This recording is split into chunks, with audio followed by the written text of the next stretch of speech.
1984, 2 260 000 possesseurs de magnétoscopes. En 1988, ils étaient près de 6 millions. Dans le même temps, ont fleuri les vidéoclubs, mais seuls 30% des possesseurs de magnétoscopes les fréquentent. Vous avez tous lu ou entendu parler des enregistrements sur magnétoscope, mais peu de téléspectateurs savent exactement ce que signifie cette formule. Sans vouloir entrer dans des détails arides d'une technique fort compliquée, il est intéressant de préciser que les images que vous recevez sur vos écrans ne peuvent provenir que de 3 sources: le film, le direct ou le magnétoscope. Vous savez tous ce que sont le film format 16 ou 35 mm et le direct, c'est-à-dire la transmission par des caméras spécialement connectées à des équipements ultramodernes aux émetteurs. Depuis 1947, le direct a fait l'objet d'améliorations incessantes, tant dans son matériel que dans son emploi.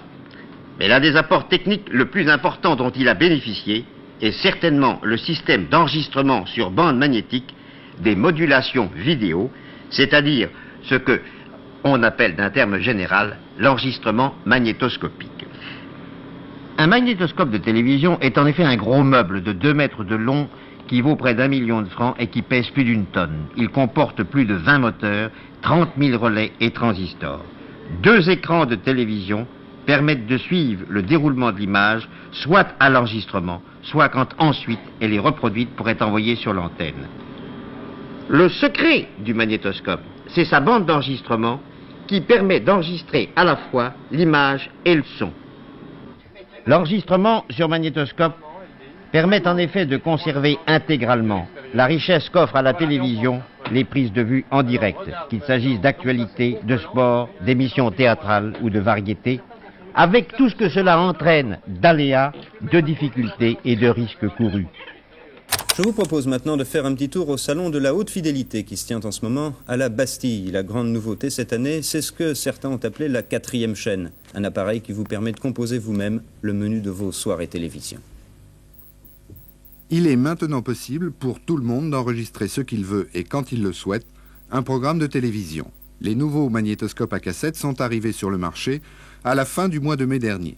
On peut trouver 3 modèles de construction différentes, mais tous sont fabriqués au Japon et c'est le type VHS qui a le plus de succès. Les cassettes sont maintenant assez petites à cause des faibles vitesses de défilement. Le poids des magnétoscopes varie de 13 à 20 kg et les réelles nouveautés ne manquent pas. Ce qui est nouveau, donc, c'est qu'on a des appareils qui maintenant durent 3 heures, et 3 heures aux alentours de 50 francs de l'heure. Par ailleurs, tous ces appareils peuvent se brancher maintenant sur n'importe quelle télé, et non plus seulement sur des appareils spécifiques, ou spécifiquement modifiés. Ils offrent, en plus, un certain nombre de possibilités non négligeables, du type enregistrement d'un programme pendant que l'on regarde autre chose, démarrage à une heure préchoisie, donnant donc aux téléspectateurs une certaine liberté par rapport à la télévision émise, puisqu'il peut stocker, diffuser quand il le veut, voir quand il le veut, et non pas être tributaire des horaires normaux d'émission. Est-ce que ce sont des machines qui marchent bien? Oui, on a dû commercialiser depuis qu'ils sont sortis, et cela fait en fait très peu de temps, depuis juin dernier, environ 700 appareils actuellement. Et sur ceux qui ont été le plus commercialisés, c'est-à-dire la série des VHS qui est venue la première en France pratiquement, on a eu, je crois, 24 interventions différentes. Et encore 24 en faisant un certain nombre qui n'était pas vraiment nécessaire, mais nous voulions pouvoir suivre l'évolution du produit réellement point par point. Malheureusement, le prix reste encore élevé, aux alentours de 7 300 francs. Et comme ces appareils sortent déjà en grande série, on ne voit pas pourquoi le prix pourrait baisser. Alors, pour le récepteur, le magnétoscope, quelques cassettes et un meuble, il faut compter de 11 à 12 000 francs. Ce n'est pas à la portée de tout le monde. Le développement d'un secteur commercial tout nouveau, celui de la vidéo, dont le marché, comme l'a constaté Dominique Gonneau au cours de son enquête, est en plein boom. La vidéo a plus que jamais en ce moment le vent en poupe et il n'y a qu'à ouvrir les yeux pour s'en apercevoir, car cela commence par la publicité qui nous envahit. Ici, à plan de campagne, dans un entrepôt, est installé le seul fournisseur en gros de cassettes vidéo de toute la région sud-est. Un marché énorme puisqu'il touche quelques 300 vidéoclubs ou spécialistes de la vidéo. Toutes les cassettes, à l'heure actuelle en location sur le marché régional, passent pour la plupart dans cet entrepôt. C'est l'intermédiaire entre la maison de production et le revendeur ou le loueur. Mais si les fournisseurs ou les grossistes sont rares, les maisons de production en revanche pullulent. Tous n'ont pas un catalogue des plus intéressants, mais à eux seuls, ils ont réussi à faire exploser ce nouveau marché. Il y a deux sortes de producteurs. Vous avez le staff des gros producteurs qui, eux, ont des représentants qui passent régulièrement dans les vidéoclubs et qui nous visitent également. Et puis, vous avez d'autres producteurs un peu plus modestes qui, eux, font appel à des gens comme nous pour une distribution dans la région. Alors, je voudrais qu'on s'intéresse un petit peu à la production de films en vidéocassette. Est-ce qu'il y a des critères bien particuliers pour qu'un film soit lancé sur le marché de la vidéocassette ? De critères, non. Certainement, le premier critère, d'abord, c'est le nom de l'artiste.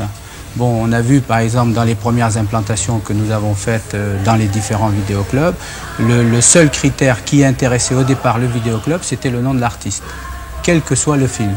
Dès l'instant où il y avait un nom, bon, ça pouvait se permettre, on pouvait le permettre de le mettre dans les différents vidéoclubs. Mais il y a beaucoup de films, ce qu'on appelle des navets, qui sont... Oui, c'est-à-dire que, vous savez, au départ, quand ça a démarré un petit peu ce boom de la vidéocassette, les producteurs ont pris ce qu'ils avaient entre les mains, et ils ont fait appel à tous les films B qui existaient sur le marché. Et tout ça s'est bien mis en place dans les vidéoclubs et ça a tourné. Véritable catalyseur de ce boom, le public. Hétérogène, de tout genre, aux goûts différents mais exigeants sur le produit. Les professionnels en ont conscience, mais comme tout, la vidéo connaît également une évolution des prix. Les propriétaires de magnétoscopes ont jusqu'à lundi prochain pour déclarer leur appareil soumis à la redevance, soit 471 francs. D'après les informations obtenues auprès des services concernés, il semble que les propriétaires de magnétoscopes se font tirer l'oreille, mais attention aux amendes.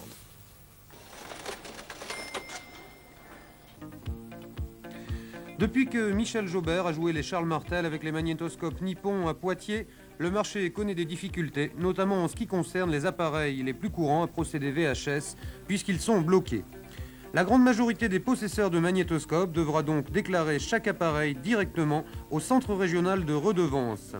Si vous avez acheté votre magnétoscope après le 1er janvier, cette démarche est inutile, car désormais, c'est le vendeur qui remplira un imprimé et qui l'enverra directement. Nous sommes tenus de déclarer donc la taxe télévision.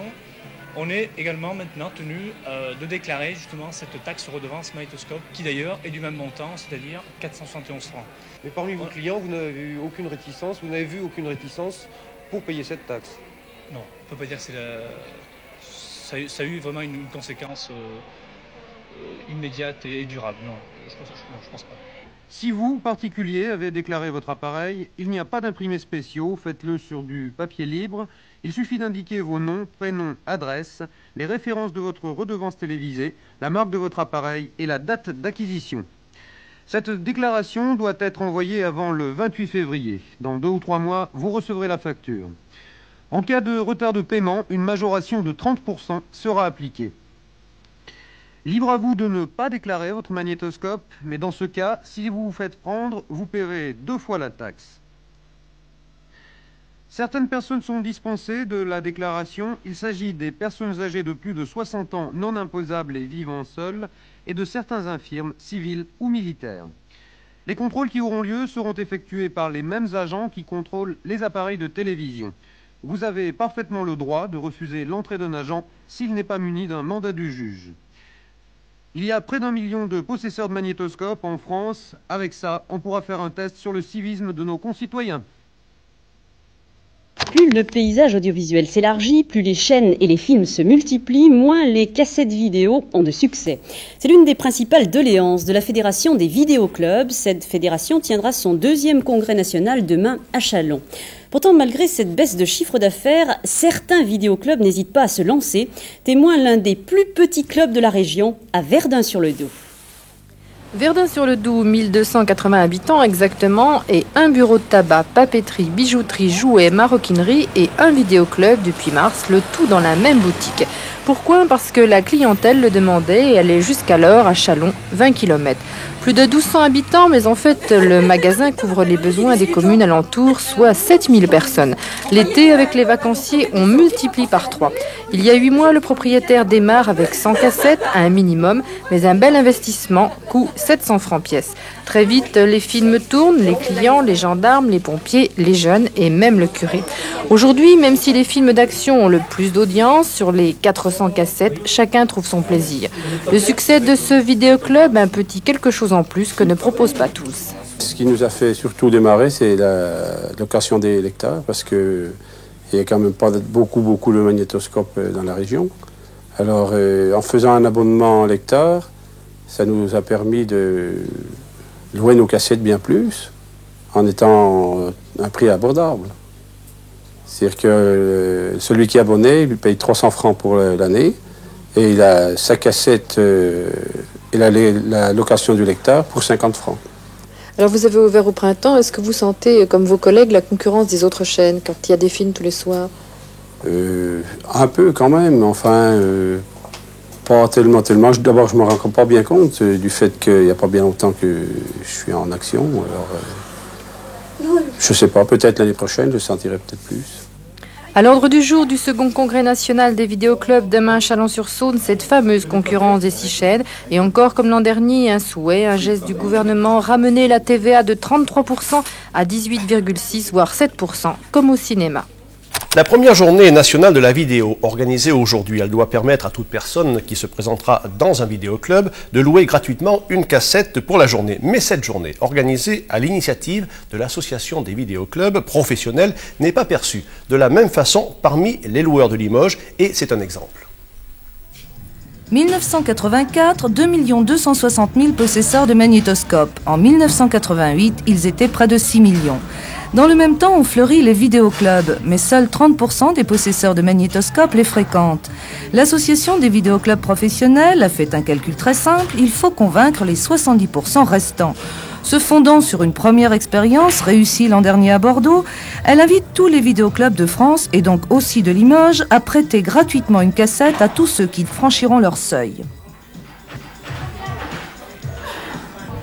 C'est pour montrer qu'on est là, qu'on veut faire plaisir à nos clients et puis que j'espère que ça va se dérouler surtout dans de bonnes conditions.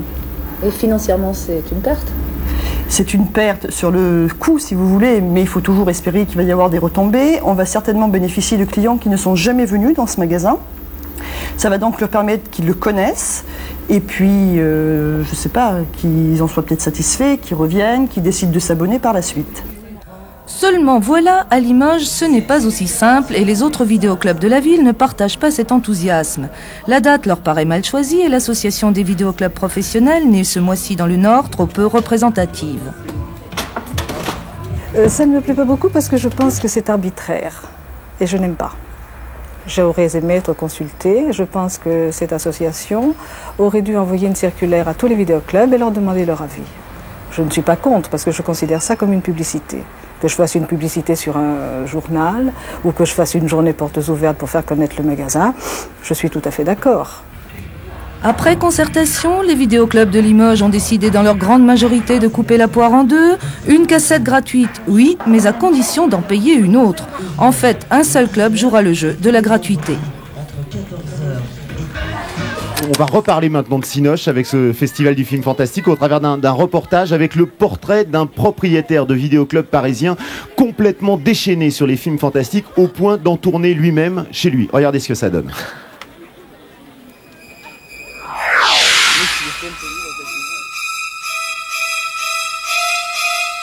Norbert Moutier, la cinquantaine, pourrait aisément passer pour un paisible gérant de vidéoclub parisien s'il n'avait chevillé au corps une extraordinaire passion pour le cinéma fantastique.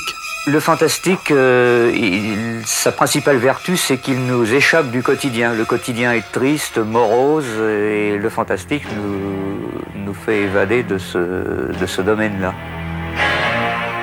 Et c'est peu dire que Norbert Moutier, le quotidien, eh bien ça lui pèse. Alors quand vient la nuit entre les murs de son vidéoclub, il se passe de drôles de choses. Car M. Norbert ne fait pas que visionner des films fantastiques, horreur et gore en tout genre. Figurez-vous qu'il en produit et qu'il en tourne avec une poignée de complices, des longs métrages à tout petit budget, quelques milliers de francs seulement, tournés avec des bouts de ficelle en vidéo 8 ou en 16 mm, tous plus horribles les uns que les autres. Lieu de tournage de prédilection, la cave du vidéoclub. Accentuer la commission des lèvres pour amener justement ce rictus à la fois de souffrance, de désarroi. Il faudra absolument pas, quand il y aura cette scène avec la partenaire, pas trop d'expression pour que l'œil ne descende pas. C'est quoi mon rôle cette fois-ci? Eh ben, c'est un homme victime de la vengeance de sa femme, vengeance aveugle, une femme jalouse qui ne veut plus que son mari plaise et qui l'amène dans un état de déchéance absolument total. Son mari ne va plus plaire à personne, même à elle-même. Assurément, M. Norbert a des comptes à régler. Lui parle de Grand Guignol. C'est fait vraiment avec des tout petits budgets, c'est bricolé, disons, au niveau des moyens, mais malgré tout, on essaie quand même d'en donner au maximum aux spectateurs. On ne se fiche pas du monde, il y a une histoire, il y a des effets spéciaux, on essaie de donner le maximum avec le peu dont on dispose. Pour les âmes sensibles, attention, séquence frisson.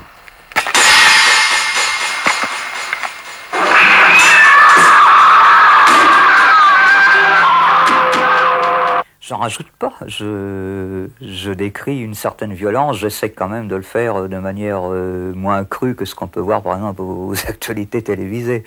Pour moi c'est un petit peu quelque chose qui m'avait beaucoup amusé durant mon enfance, c'est la femme coupée en morceaux durant la fête foraine, c'est-à-dire la farce en fait, le côté farce, le côté décor, le côté... Voilà, c'est ça qui m'intéresse, pas du tout friand d'hémoglobine.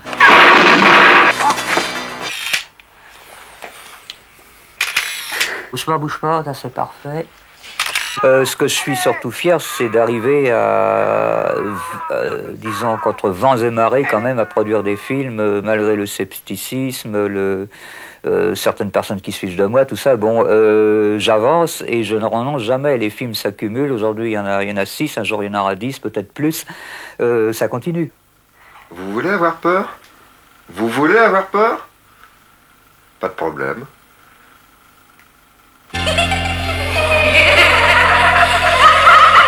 C'est une révolution qui est en cours dans le monde de la vidéo. La cassette VHS a sans doute vécu son âge d'or, car voici venu le temps du DVD, un disque de la taille d'un CD, mais qui en plus a un son parfait et qui véhicule une image de très grande qualité. Et en cette période de cadeaux de Noël, chez tous les revendeurs, on s'arrache ces lecteurs DVD. Enquête à Montpellier, Caroline Gauthier et Pascal Ponce.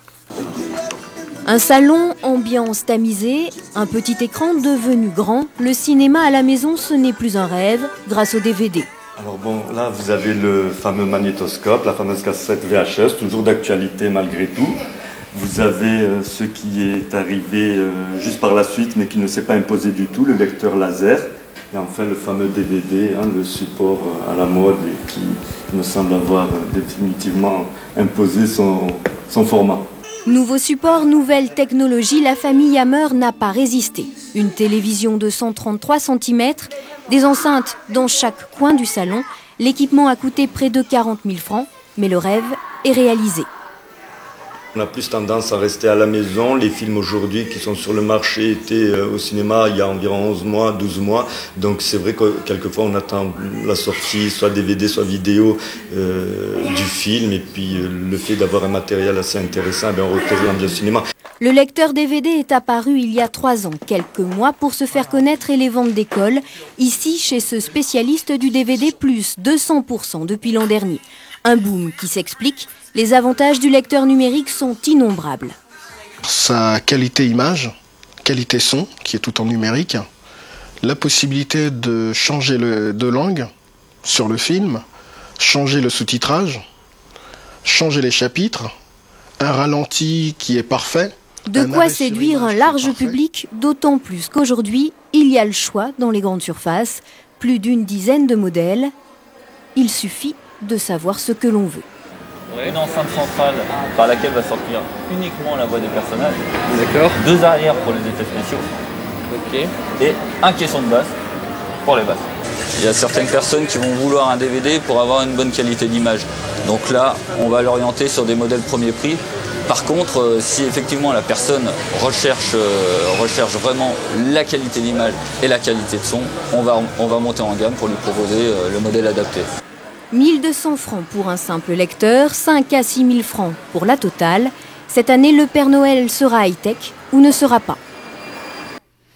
Oui, alors Patrice Pellet, il y a quelques années le boom de l'informatique, le boom du téléphone portable, ça c'était l'an dernier, et puis cette année, c'est le boom du DVD. Hein. Quelques chiffres, en 97, 45 000 DVD vendus. À la fin de l'année 2000, 1 million de DVD seront vendus. Si vous avez un ordinateur, il vous suffit maintenant d'un seul clic pour louer un film. Beaucoup d'internautes téléchargent aussi de manière illégale les films, parfois même avant leur sortie. Ce changement de comportement pourrait signer la mort des vidéoclubs. 1500 magasins ont déjà fermé en 4 ans et a priori, la tendance ne va pas s'inverser. Marion Pilas, Alain Location. Un polar pour papa, une comédie pour maman et un dessin animé pour les enfants. La sortie du samedi au vidéoclub, une habitude des années 80 qui se meurt. En 4 ans, 1500 points de location ont fermé leurs portes. Ce vidéoclub parisien a perdu depuis 2003 40% de ses clients. Je pense que chaque quartier, après, risque d'avoir un peu son dernier vidéoclub comme un peu un repère, un cinéma d'art et essai finalement. Aujourd'hui, fini les sorties en famille. Les jeunes, voire les très jeunes cinéphiles restent chez eux devant leur écran. Sur Internet, un répertoire sans fin à télécharger. Prix d'un film entre 2 et 5 euros, le même qu'à la location. J'ai pas forcément la motivation d'aller au vidéoclub. Voilà, en quelques clics, je vais trouver le film qui me plaît pour moi, pour ma compagne, et au moment où je veux. Et puis c'est comme un DVD puisque je peux faire pause quand je le souhaite, je peux revenir en arrière, je peux remettre. Téléchargement payant mais aussi piratage, le marché du DVD est à la peine. L'an dernier, 130 millions ont été vendus et dans le même temps, 100 millions de films ont été téléchargés illégalement. On ne peut pas mesurer l'impact, honnêtement c'est très très difficile, mais il est évident qu'il y a un impact. Et c'est toute la chaîne qui risque à un moment ou à un autre d'être atteinte par ce développement de la piraterie qui n'en finit plus. Le chiffre d'affaires du DVD a chuté de 15% en 2 ans. Les éditeurs comptent sur la haute définition pour relancer les ventes et lui éviter le sort de la bonne vieille cassette. Une nouvelle étape dans la lutte contre le piratage sur Internet. La justice américaine a ordonné de manière assez spectaculaire la fermeture du site Mega Upload. Il s'agit en fait d'un site emblématique et controversé de téléchargement, notamment de films, de musique, qui se retrouve donc accusé de violation des droits d'auteur. Sur ordre du FBI, 50 millions de dollars ont été saisis sur des comptes bancaires. 4 de ses dirigeants ont également été arrêtés. Eh bien, on voit tout cela avec Stéphane Bretner. Jamais la justice américaine n'avait lancé une opération anti-piratage de cette envergure dans plusieurs villes et plusieurs pays. D'abord aux États-Unis, le FBI a investi hier soir en Virginie, l'antenne principale de Mega Upload en Amérique. Les policiers fouillent aujourd'hui un autre bâtiment qui hébergerait le site dans la capitale Washington. Dans le même temps, les policiers néo-zélandais sur demande américaine ont arrêté à Auckland 4 hommes, dont le fondateur du site, le richissime finlandais Kim Schmitz, 37 ans.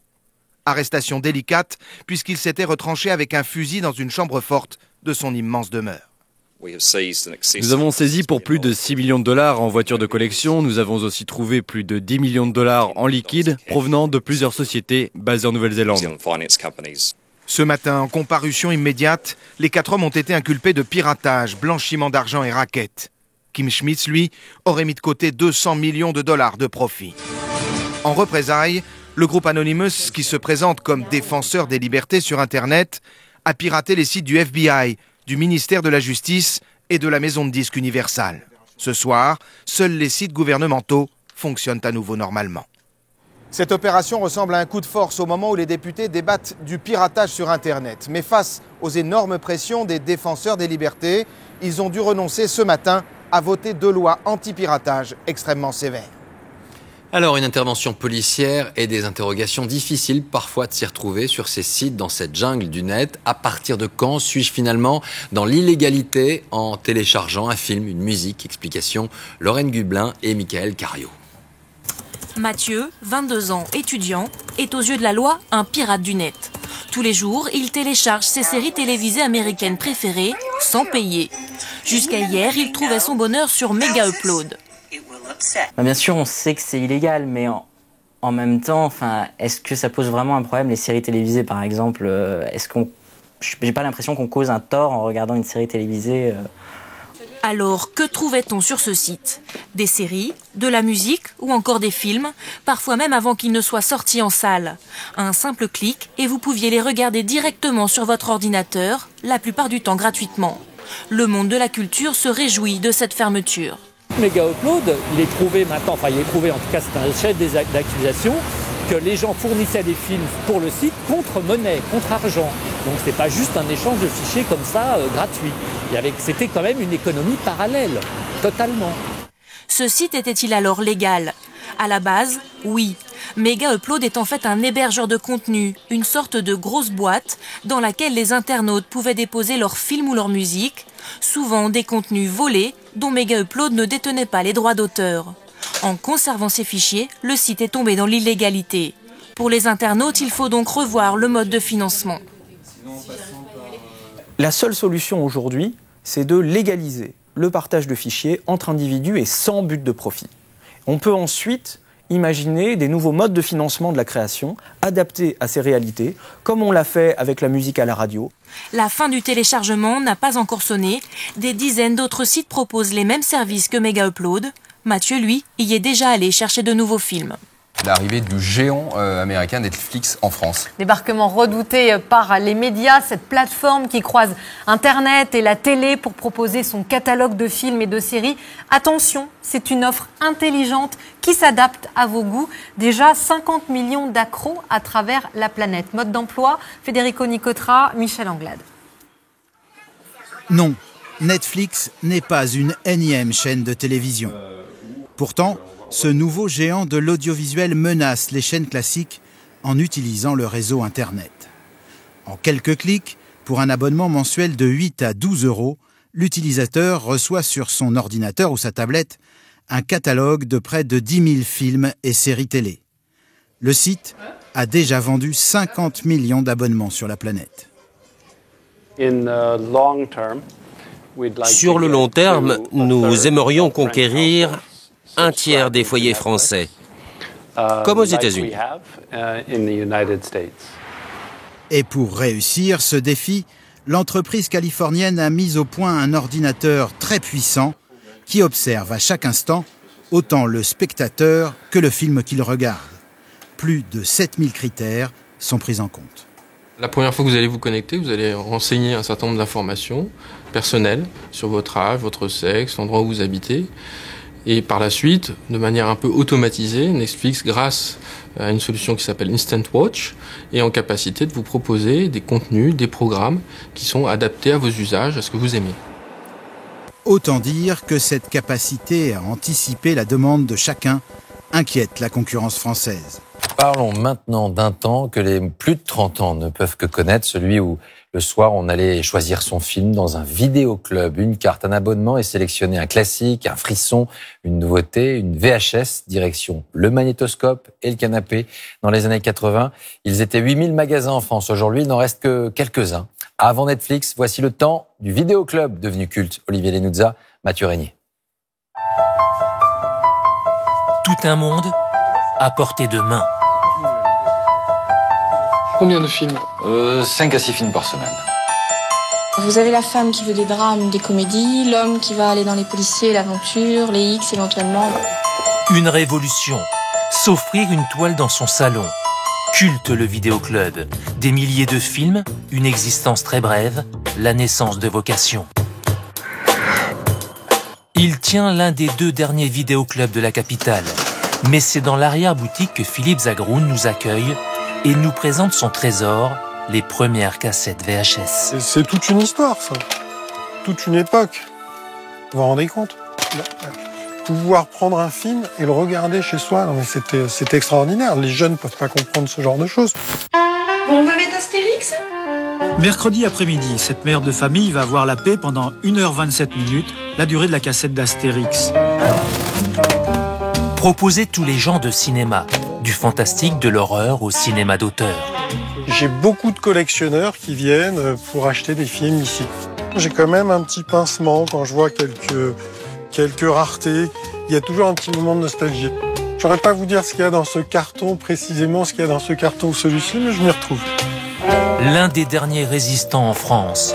Hors de question de baisser le rideau, lui qui a vécu la frénésie du début des années 80. Ils sont partout, au coin de chaque rue, dans tous les quartiers. Le nombre de vidéoclubs dans la région marseillaise a été multiplié par 5 en 12 mois. 8000 vidéoclubs en France. À Calais, Bruno Clément a connu l'âge d'or. Au niveau des 3 magasins, on avait au plus haut rendement 30 000 abonnés. Les week-ends, on sortait 700, 800 films. Ouais, ça faisait que rentrer et sortir. Aujourd'hui, il ne possède plus qu'une boutique. Compte seulement 1500 abonnés. Il semble bien loin le temps où son père possédait 12 vidéoclubs dans la région, où les producteurs de films américains l'invitaient à Hollywood. Les meilleurs vidéoclubs de France étaient invités par la Warner.